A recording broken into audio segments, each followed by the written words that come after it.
Magluto tayo ng adobong sitaw. Igisa muna natin itong baboy.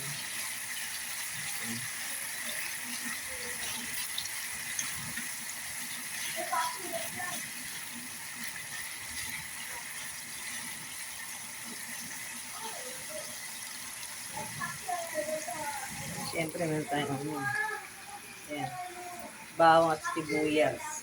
Sitaw. Fresh yan, sitaw. Suka.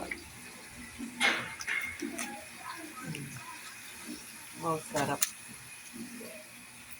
Siyempre, paminta.